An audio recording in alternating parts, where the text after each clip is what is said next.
Friends, it is Holy Week here at Trinity Cathedral. This year, things are going to feel a little bit different. For hundreds of years, Christians have marked the days of Christ's passion and death with observations, special devotions. They're some of the most beautiful and heartrending services of the whole year.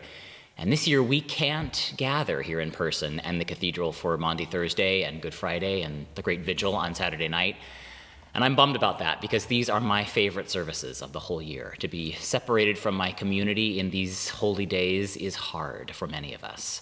But with new challenges come new opportunities. We're still going to be streaming everyday services from the cathedral, but along the way, we invite you and your family to return to some of the earliest practices of Holy Week, actually, which is to find ways to make your home a sacred space in which to observe these holy days. That's actually how this week began way back in the 4th century when pilgrims who had been to the real Jerusalem found ways to bring that experience of worshiping in the actual Jerusalem home with them in their local contexts. So beloved traditions like the Stations of the Cross, washing of feet, stripping of the altar, the first celebration of Easter on Saturday night.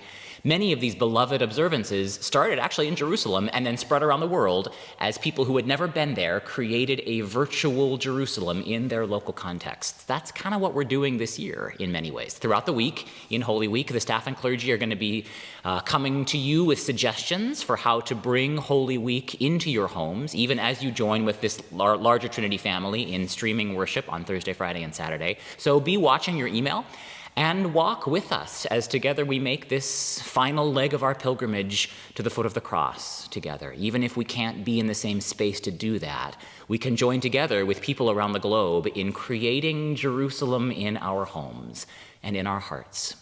My prayer is that this Holy Week is a new experience for you and your family as we experience these ancient stories of abandonment and loss and resurrection and new life in a completely different way. We're never going to have another Holy Week quite like this one. So let's make the most of that and take the gift of these weird and wonderful days with solemnity and intentionality and the deep beauty that this holiest of weeks calls us to.